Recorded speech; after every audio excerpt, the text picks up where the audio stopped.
what I'd like to do very quickly first is to get everybody to introduce themselves, so who they are, where they're from, and what brings them to Venues Day today. Hi, thank you. Can you hear me? I'm Romana. I'm from the Hot Tin in Faversham. It's a 200 capacity old tin church that we've had lots of problems with our planning issues to become a venue. And so we're just passionate. Mike and I are just passionate about music and the live experience. Hi, I'm Kwame, Kwaten, music manager, Brits trustee, Mobo trustee. That'll do, it's fun. Hi, I'm Tim Perry. I'm the booker for Windmill, Brixton, which is a 150 capacity flat roof venue off a side street near Brixton. And yeah, that's it. Hello, I'm Stina Tweeddale, or known as my artist name Honeyblood. And I'm also the Scotland coordinator for MVT from Scotland. Hello, I'm Lily and I'm in a band called the Meffs. This feels really strange.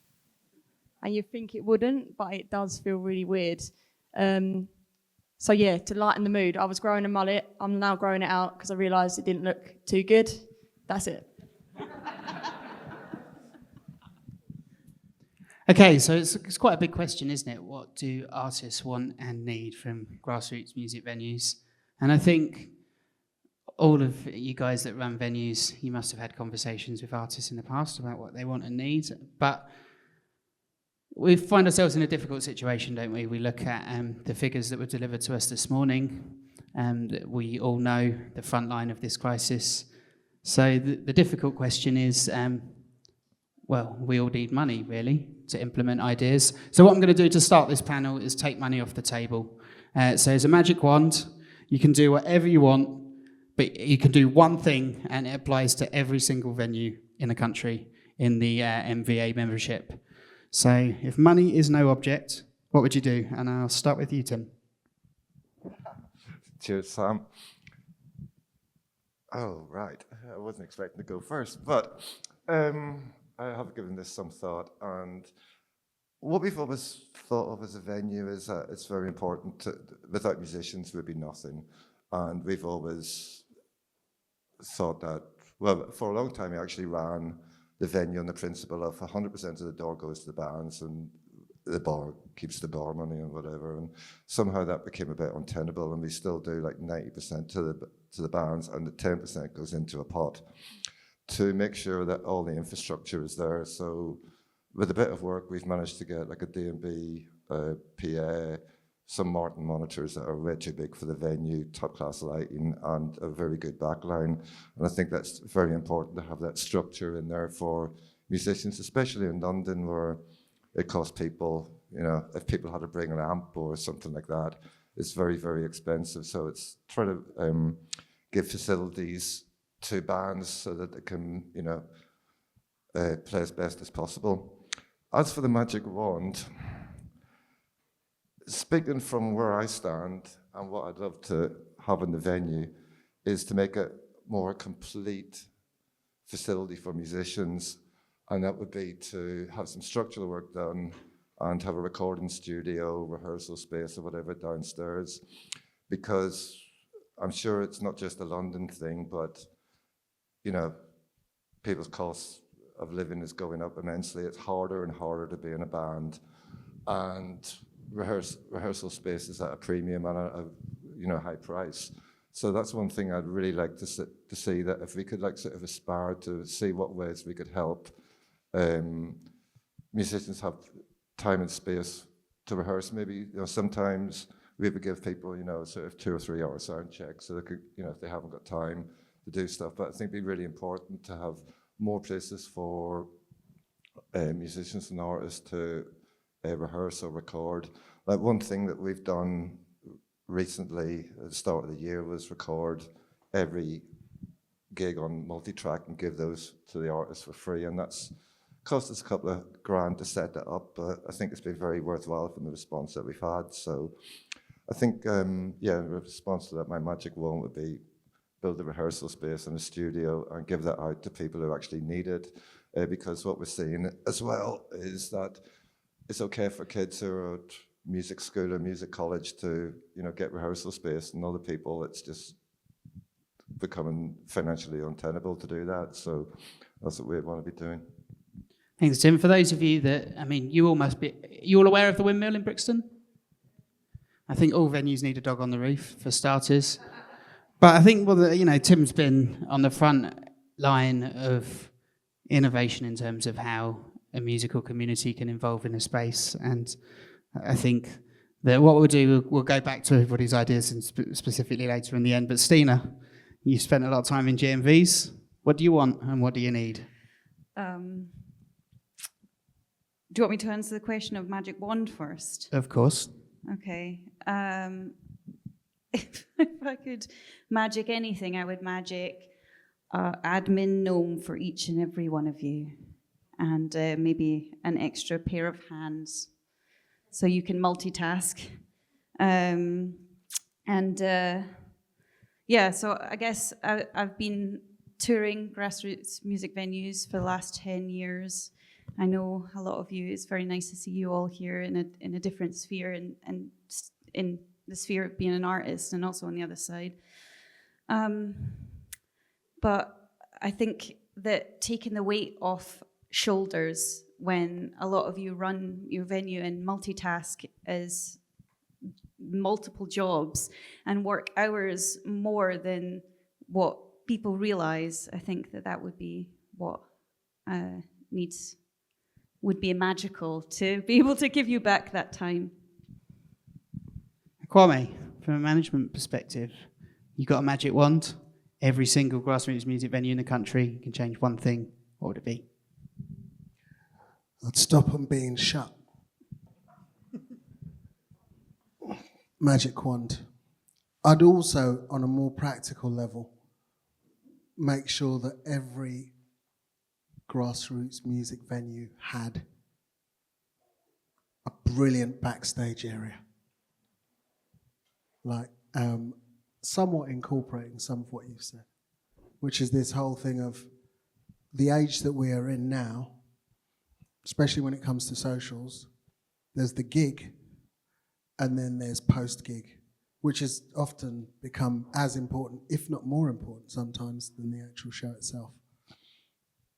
And the way in which you often transport the energy, or some of the energy, should I say, that happens within a grassroots music venue is through great socials posts.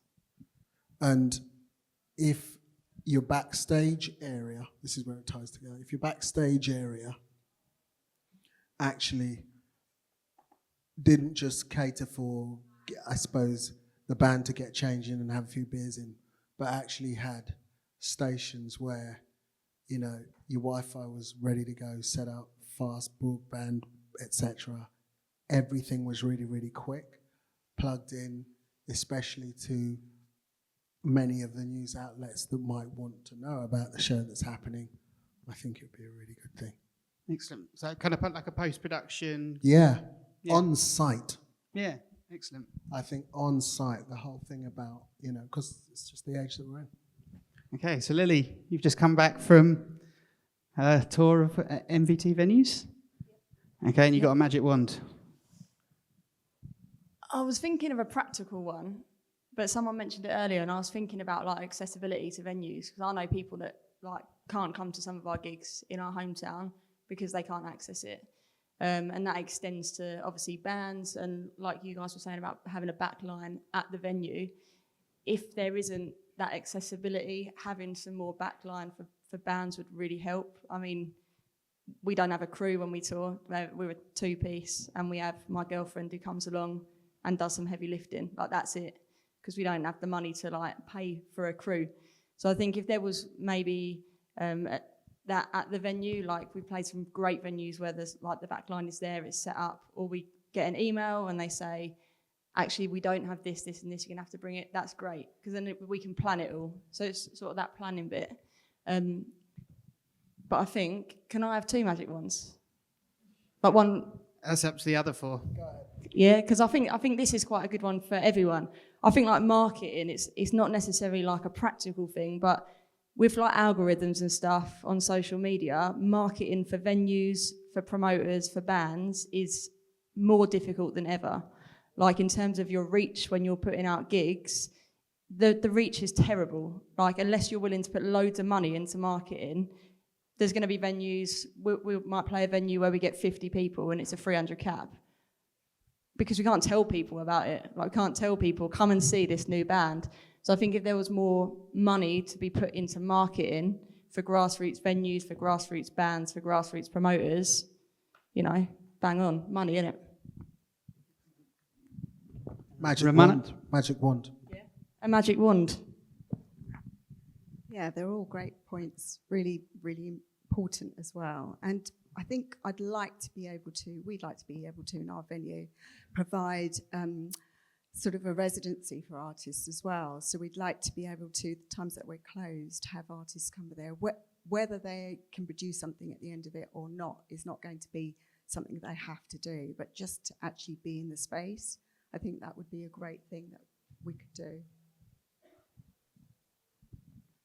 So what's interesting, I suppose, from this so far is that the artists have talked about how to resource the venues, and the venues have talked about how to resource and support the artists. And I think that that's the kind of shows the symbiotic nature of the ecosystem that we're in, is that ultimately we all know that we need each other. Fundamentally, we need each other.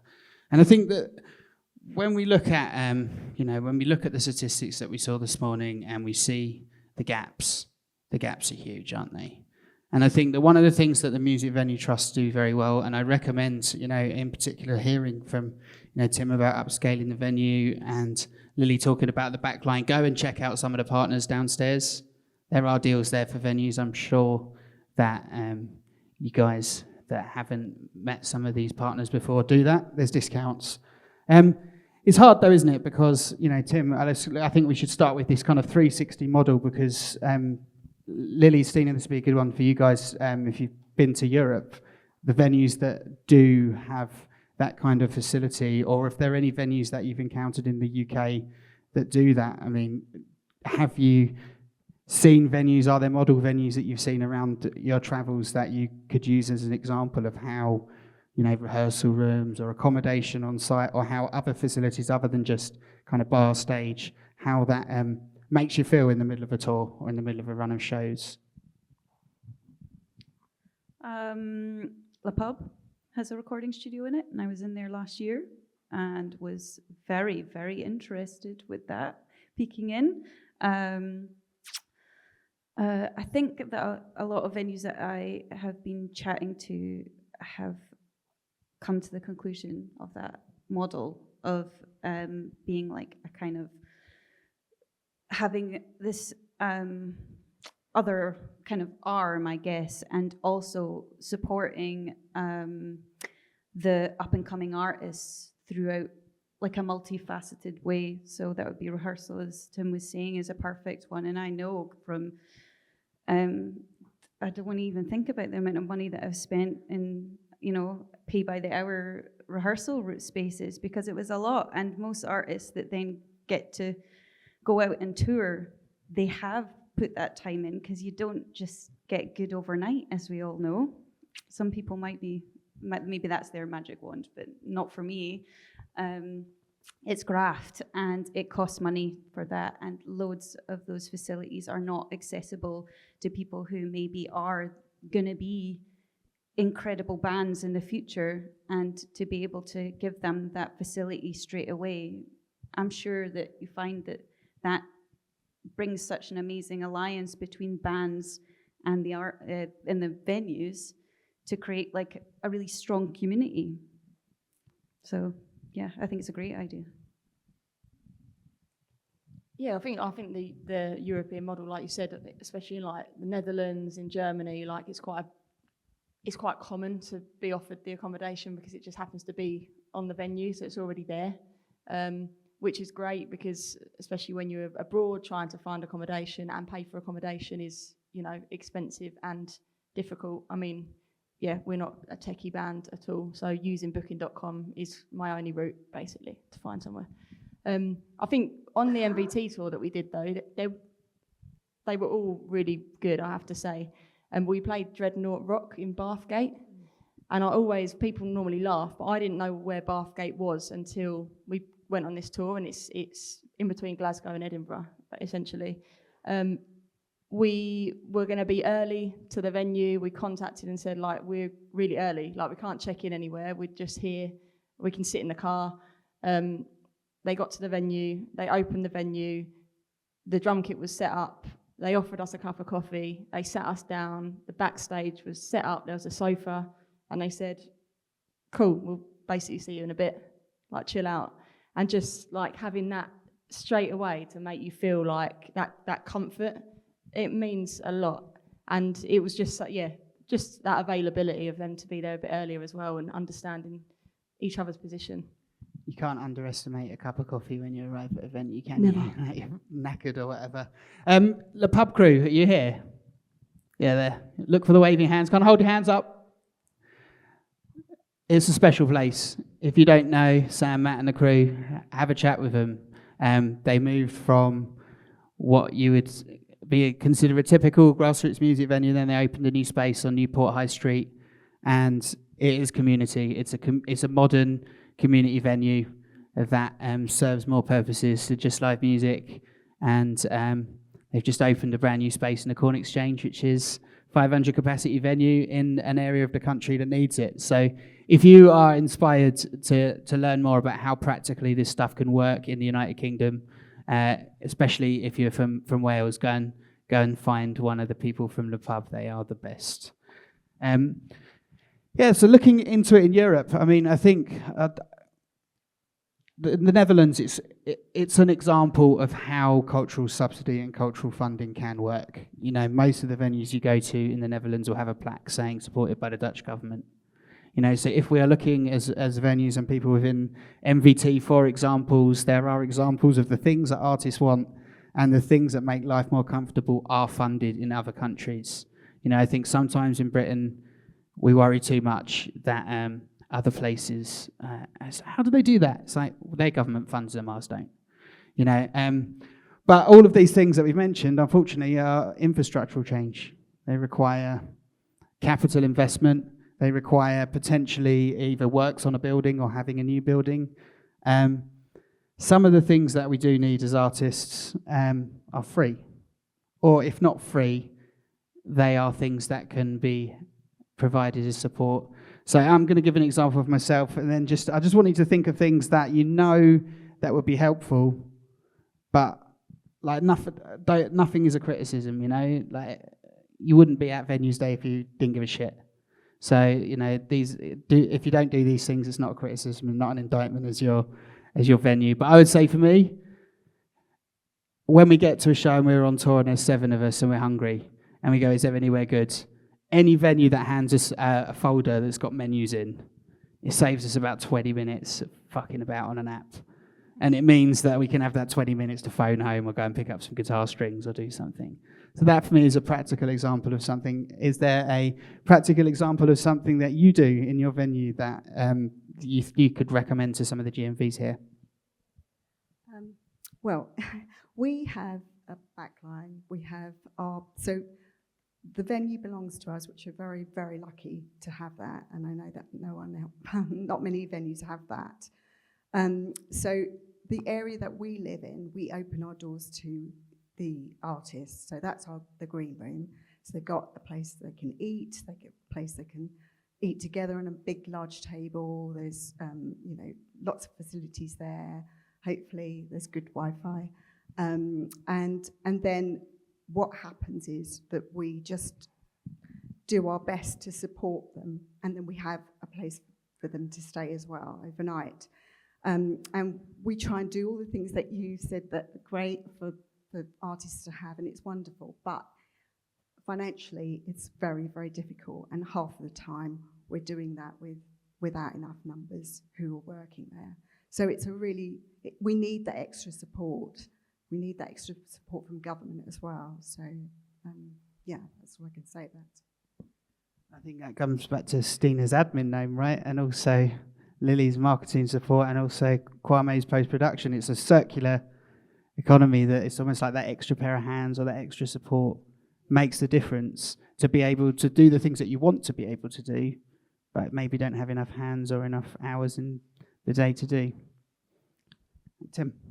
Yeah, if I can go back on about backline again, because I think it'd be good to have some practical takeaways from this. We've got a good backline and we haven't really paid full price for any of it.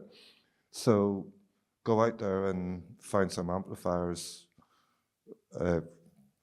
providers, PA providers or whatever. You'll get a deal, shop around, and that comes back into social media as well. If you can have a sort of, say to them, look, hey, your orange amp or your Fender amp is going to be seen by so many people per week Or on Marshall TikTok amps or downstairs. Instagram. What? Or MVT partner Marshall amps downstairs. Yeah. And Marshall amps downstairs. Other amp companies are available. Just giving an example, and microphones and lighting rigs and everything like that. You can get that with a good negotiation. Okay. Well, got to go and see those partners, really. But when it comes to social media, right, so we're talking about marketing. It's quite a difficult one, isn't it, marketing? How it requires time. It requires people. So, Kwame, can you just talk a little bit about your experience from the management's perspective? Because I suppose that we are, everybody else on the panel is on both sides of, on and off the stage, but you're kind of coming in from a slightly different intersection. Yeah. And we were talking beforehand, you were mentioning about tagging, about how the kind of ideas of what would be practical post-production sounds amazing, but it does require capital investment. So are there any practical tips about how the marketing and the social media can be improved and consistent? Okay. We're at a really strange point at the moment because many artists are actually suffering from social media burnout. And it's real. It's not, it's real. This thing of, because the way that it's set up to make you look at other artists doing similar things. And if you keep doom scrolling, you just reach this point of, I've heard this from artists, having been one myself.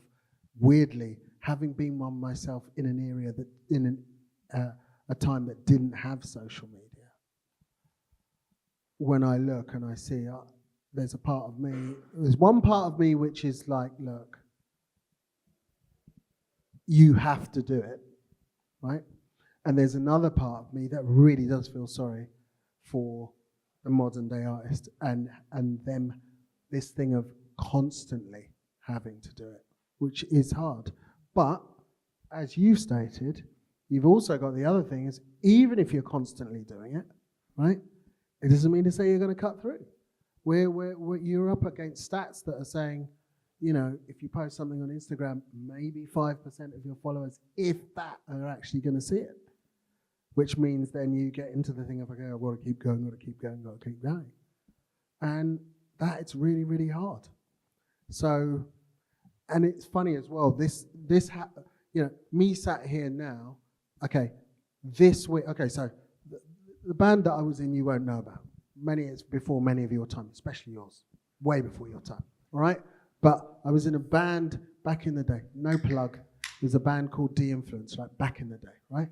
Now, we gigged and gigged and gigged and gigged. Small venues, literally, grassroots venues were our bread and butter until such point as we started to move up the ladder. But even then, we still did grassroots music venues, still, okay? But what was interesting was this week, I got footage this week. Someone found 10 years worth of footage in our attic, not in our attic, in the sax player's mum's attic, okay? 10 years. And it was really interesting looking at the footage. I've got it on my phone right now. I'll show whoever wants to see it, right? Really interesting. No phones, obviously. Audience entirely engaged. No one doing any of that, you know, and you go to yourself, okay, an area where many of the stadium superstars of today have come from, and whenever they resurface in the charts, are resurfacing at number one, like straight away, or have got ticket demand beyond whatever. So it is really, really hard, but social media and the methods of social media have to, can't say have to, you have to find your own way. If you're an artist now with a gig to sell, to get your fans' eyes on it, you've got to go not just hard, but the hardest ever now, because you're up against a cat on a hot tin roof, a baby with some funny pajamas on, bombs, like everything. It's all happening now, and it's literally that quick. So it's tough right now, definitely. And I guess that's where the networks of venues and their connectedness in the local communities really come in, because it allows you to reach people locally. Lily, obviously outside of this MVT tour, which was obviously perfect and everything worked really well and everyone's amazing, do you find that when you're out on tour, you see the flyers, you're tagged correctly, all the information is there? Is there a standard Meffs template that you'd send to venues and roll out? How do you build those connections? I think it's hard. I think if you're revisiting venues that you've played before, it's easier because you've got a contact, you've got someone that sort of knows your brand, if you like. They've already probably got your logos from last time for the backdrop. They've got your logos for the, they've got that stuff. But I think it can be more challenging when you've never played a venue before, because you don't know who's best to speak to, or the venue's got another 10 gigs before your gig is coming. So why should I be most important, to reply to straight away? Do you know? And I completely understand that. So I think we do have a pack, but it's about how to get that out easily and what time scale to get that out. Because for me, I like to know a month. If we're on tour for a month and, I don't know, Bathgate is the final gig, for example, for me, I really want it all sorted at the beginning of that tour before we leave, whereas I know for venues that can be a long way ahead. So I think it just depends, I think. It just depends. I would like to say on the social media thing, though, I think, you're absolutely right. I think when it was set up, I think the idea of social media is a great concept because you don't have to go out looking, you're given content. But I think the more and more that social media is being used, people aren't seeing the content that they signed up to see, if you like. You're not seeing your favourite band's content all the time. You might see 1 in 5 posts. So I think in the past, where you'd look for a magazine for gigs to go to, that's probably how social media started, and that idea of cool, sign up to the Meffs and you'll see all the gigs that they're going to play.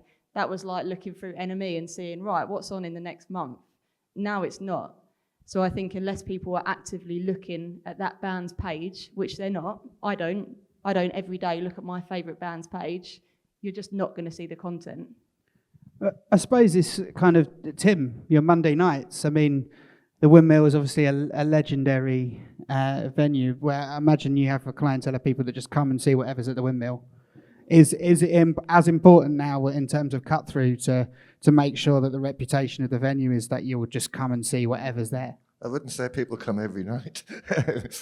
But I think what you're talking about is we happen to have a spare Monday, and we thought we'd do a new music Monday of stuff that was sort of email. We go through every email and the stuff that you don't know about this and take a chance on it. And it became quite popular, just sort of, maybe first one was about 3 bands who had never played before, and another one that was a side project of somebody else. And one of the bands went down really well, and goes, "Do you think we should do another gig then?" That was just for a laugh. I went, "Yeah, now they're signed and stuff." It's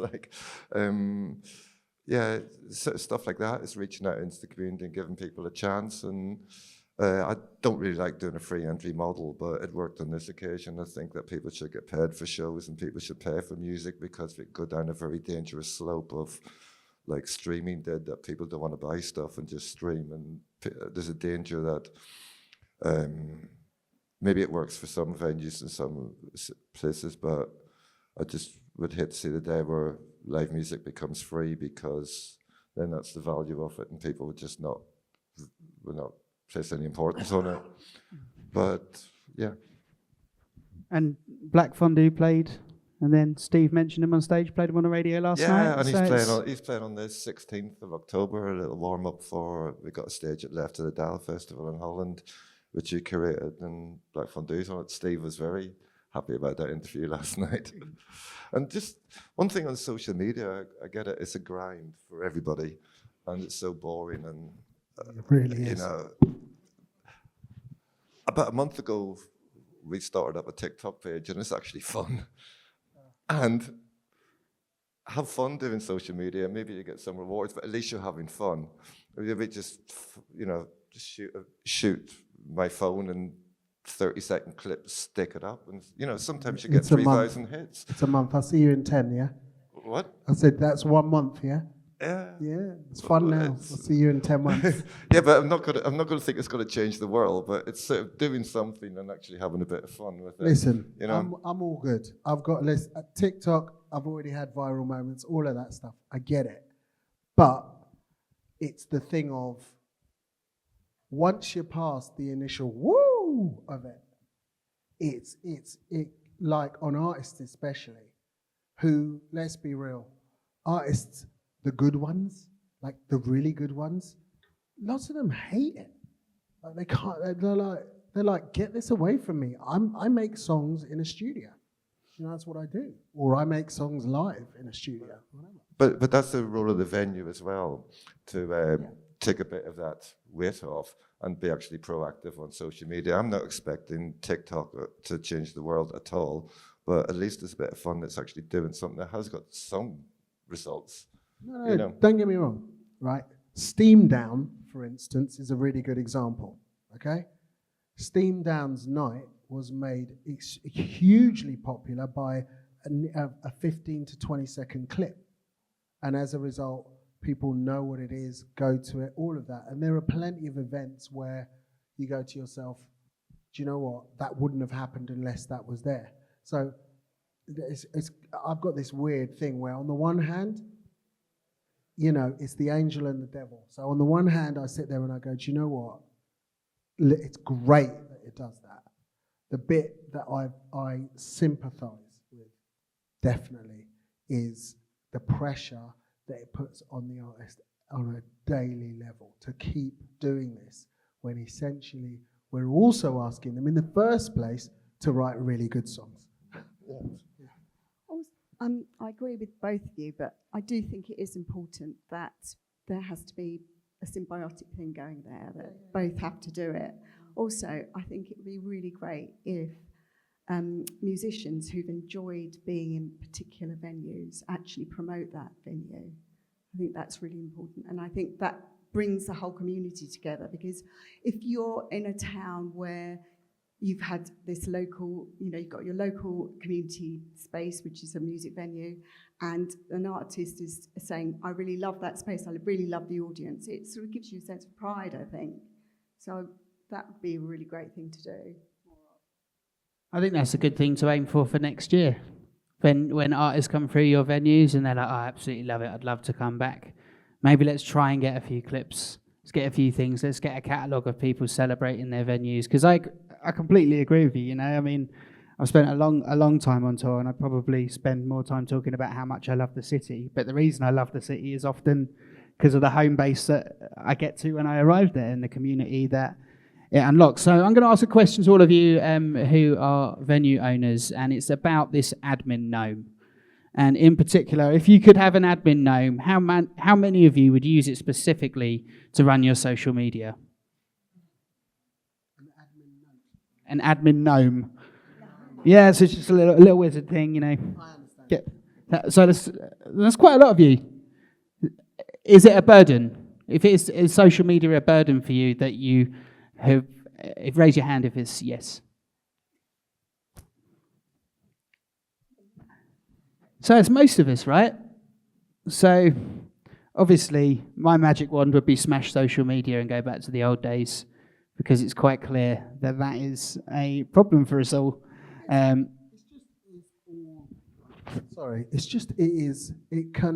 The scale of it can be all consuming. Like, as you're saying, you know, you're playing a show, you want it to get to the people, the eyes of the people that might be into going to your gig.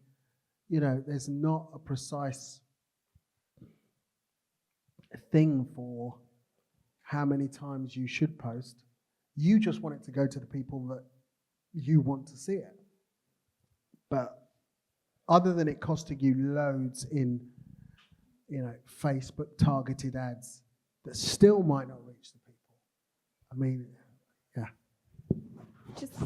Just for us as a venue, we had a problem when we first started out with people knowing we even existed, and we decided we'd just design some flyers, and we took it around to all the coastal towns quite close to us, and actually that's when it rocketed and became a place that people wanted to go just before lockdown, you know, and then it all changed. But yeah, I think you could find other ways as well. Yeah, that's true. I like the idea of flyers, for sure. And I guess that's also goes into this idea of interconnectedness, the 360.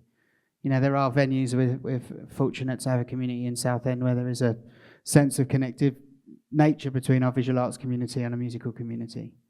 So it's like, we will help you out if you're doing a show, we'll come and DJ, we'll play. If you do us a favour and do a flyer for us or help us, you know, because I think the difficulty with all of these things that artists need and venues need to support that artists needs is they all require capital, either human resources in terms of staff hours, or spaces to work where you don't have the facilities to refurbish areas, or they require the large-scale capital investment to physically remodel. So I suppose that what we need to look for in places is challenges of how we can support each other, not just from venue to artist, but also from other patronage within the community. You know, I think when you look at the pub and you hear, see Tim's model of rehearsal rooms. I mean, ultimately, chatting with Sam Dab earlier, she said it's great to have rehearsal rooms because they also come and have a drink at the bar. You know, it's about finding spaces and ways to keep money flowing around that keeps enough people in work. Because it's hard, isn't it? Like, I mean, I've often been at shows and I'll be like, I'd love to get there earlier. It'd be great to have a run through. And then look at it from the other side. It's like, well, that's going to cost an extra 150 quid in terms of staff, in terms of hours, in terms of what we got to do. So there is a sense of practicality within that as well. Mental health. I think it would be remiss for us to have a conversation about what artists need without the opportunity to discuss what is needed within the venue environment. Are there things that would make a difference? And I suppose, Lily, Stina, you're both our most recent touring artists. So are there things that would make a big difference that some venues have, some venues don't have? Do you want to go first? Okay. Give you a minute. Privacy is one thing that, as a band that we tour with predominantly women, and that's a big deal to us. I know that sometimes a venue cannot facilitate that, depending on size, and that's fine. And I've toured since I've been 22, so being a young artist and a woman, privacy is very, very important, and that can definitely impact mental health when you're on a, back in the day, a 20 plus tour, and it makes a world of difference. And it could literally just be, do you want to come into the office to get changed?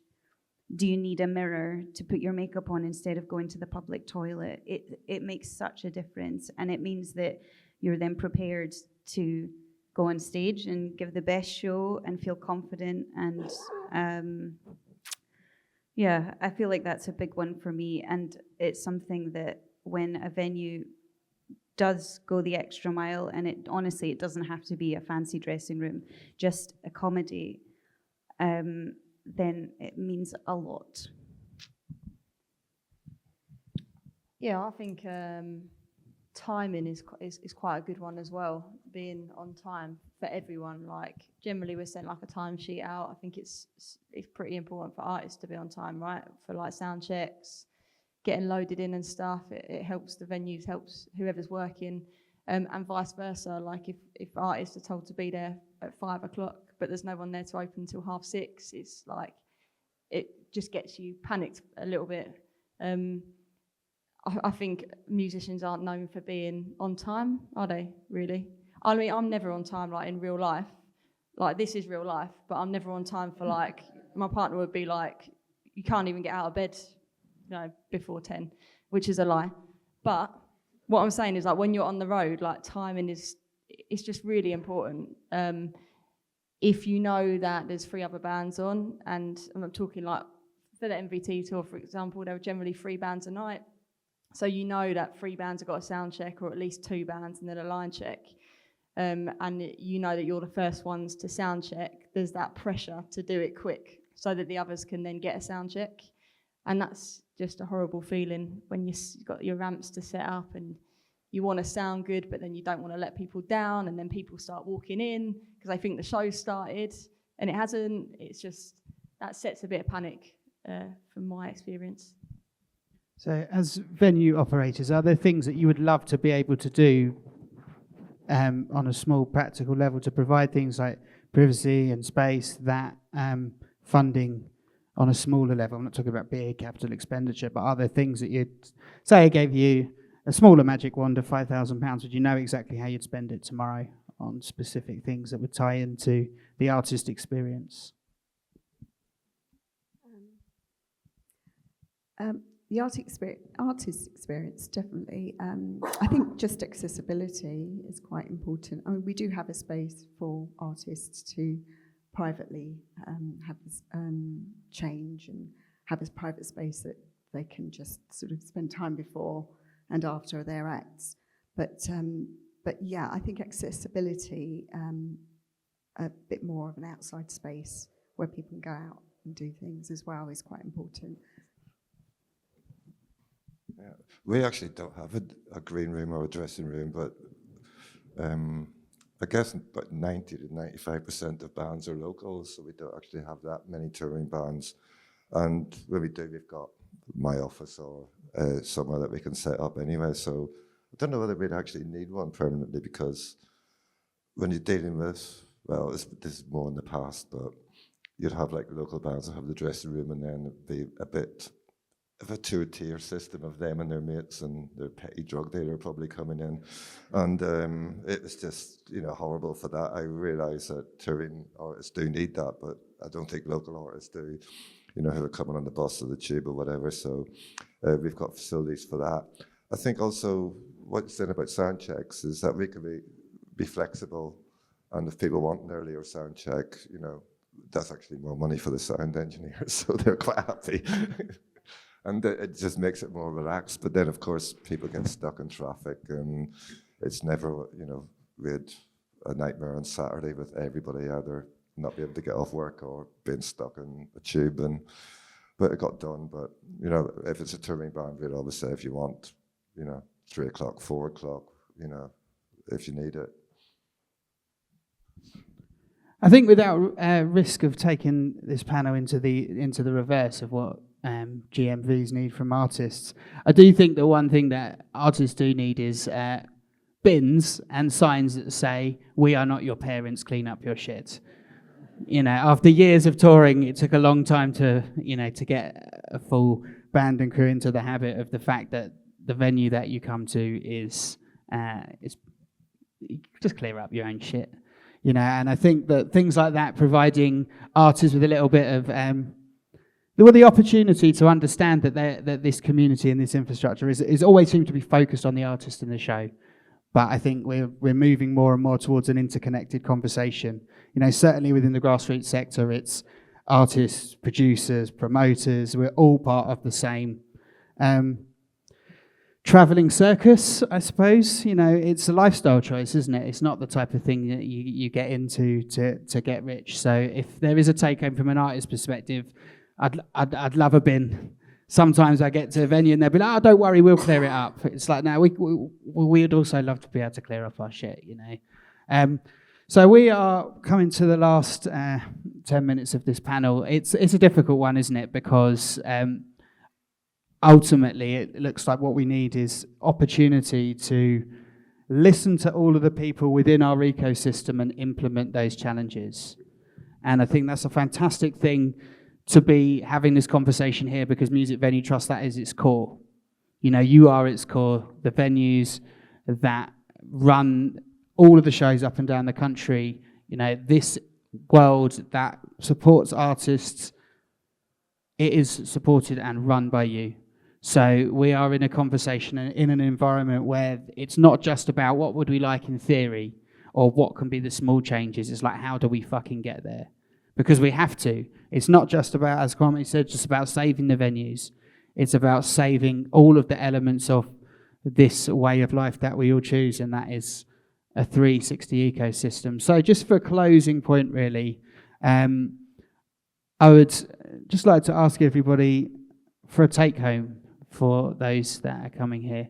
You know, it doesn't necessarily need to be specifically about what artists want and need. It's about how, in your personal experience of intersecting with many GMVs, what things have been great, and if you could speak to every single venue, which you got a chance to speak to a lot of them, what would you say? So we'll pass it down the aisle. I'll start with you, Romana. Right. I think the thing that I would take away from this is that we are all in this together, and we should see each other as one.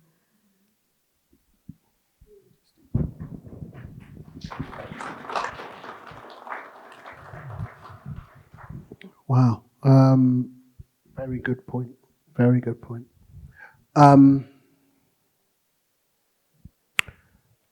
Many of the acts that I look after, you know, are all grassroots music, venue, I don't know, participants, attendees, fans of.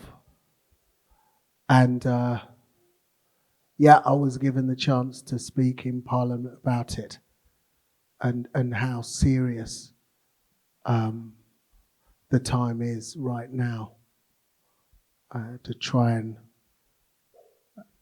I guess, bring more importance to something that I think a lot of the time at government level is taken for granted. Yeah, there will be huge acts. They will just come and we will just get our taxes, you know. But without the grassroots music venue, you don't get the huge act.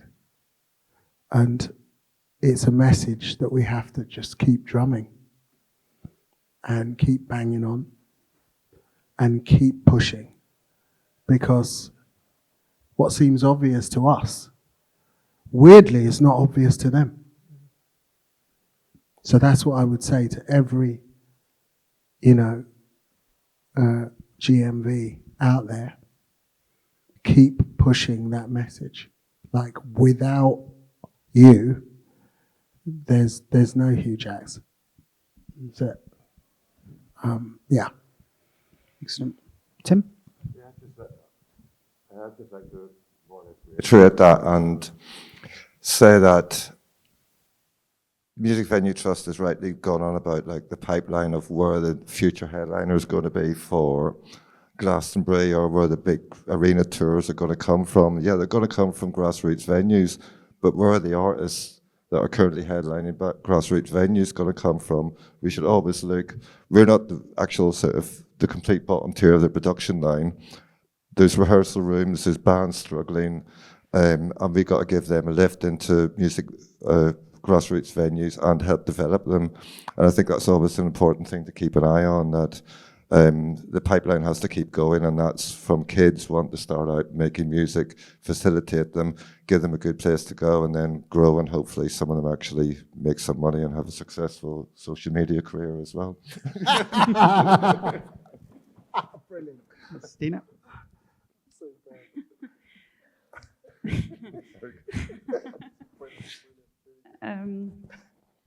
As someone who's played a lot of venues who are here in this room, and not just played them once but many times, and came back campaign after campaign, next album, whatever it was, we were back again, and the relationship that we all had together over the course of my career as an artist, and probably a lot longer for some of you guys, I think that is no small feat, to have those relationships with bands who come back after not seeing you for 2 years and be like, all right, how's it going? How have you been for the last couple of years? Hi, good to see you back. And have that, you're already creating an ecosystem, a community, and it's something that you should be proud of, and it's not a small feat. And yeah, you're already doing it. I know you are, because you did it with me and my band. So,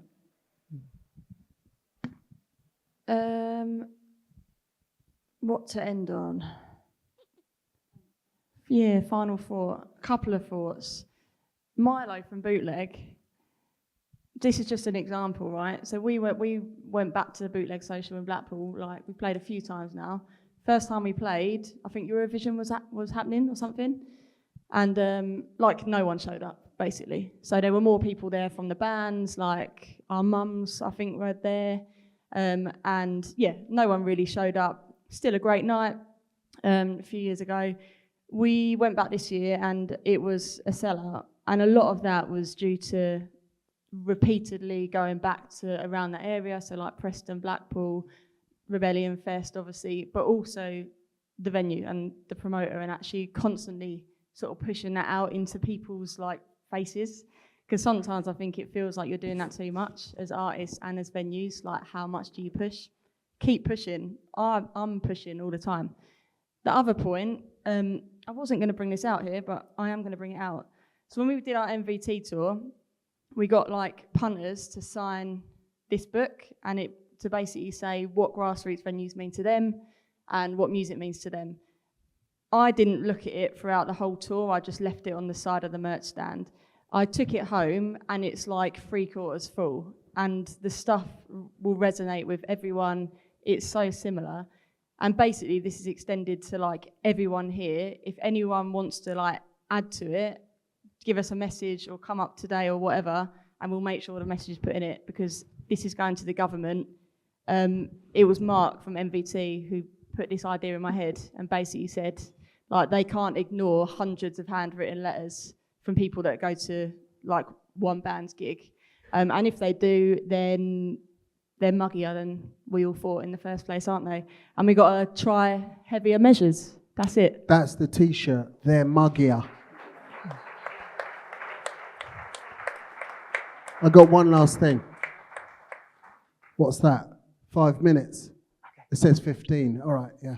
Sorry, I jest. I can't read it. I can. I've got glasses. That's I good. can see it. It's fine. So I look after Hack Baker. I'm just going to do this. He is a huge, massive. Sure, he played Somerset House recently, but he's a massive, massive grassroots music venues fan. And as a result, he's doing a pub tour coming up that he's only charging £3 per ticket for. How we're doing that, I don't know, but we're going to work it out. But any grassroots, I'm going to give my email out right now. kwame@hiphop.com. That's my email. So I'll say it again. Take it down. If you are a grassroots music venue that is after an act like Hack Baker. kwame@hiphop.com. Email me now. Excellent. So we're connected to each other in this ecosystem as artists, as venues, and as managers, as promoters, as all of the elements, we need each other. That's become very clear on this panel. I think it's a good. Please make sure you sign the book that Lily has, and as Kwame said, that the government need to know these things. Evidence-based policy making does change landscapes. Yeah, it actually does. We are in a situation at the moment where there is a winnable argument, and that argument is there is £6 billion GVA every year generated by an industry that is built off the back of every single one of our hard work. It's not just venues, it's not just artists, it's not just this, it's all of us together. And the government know this. They've seen the evidence. This Cultural Media and Sports Select Committee has made these recommendations, and they need to respond, and after that response, they need to act. So now is a moment in time to really fly your flag and let your MPs and people within your area know how much your space matters. Because it does. There will be people in every single venue that met their lifelong friends, that met their partners, that decided fuck it, I'm going to change my life at a moment in time. And that is the fabric of society, and that is the fabric of community. And it is the relationship between artists and venues that connects those two things together. So I encourage you, ever take home, not just to sign Lily's book, but also get in touch with your MP. Just send them a message. If you go on the MVT website, there is a there is a write to your MP. You basically put in your postcode, it tells you who it is, it's got a template email. So if you want to write to them and let them know that they need to respond to this CMS inquiry by things like the Grassroots contribution, all of these elements that we heard this morning from the panel that will make a fundamental difference to providing the capital to do the larger things, that's the way to get there. So that would be my encouragement to you. Thank you very much to every single one of you on the panel. Thank you very much to all of you out there for coming to watch. Long live MVT. Enjoy the rest of Venues Day. I'll see you at the bar. Nice one.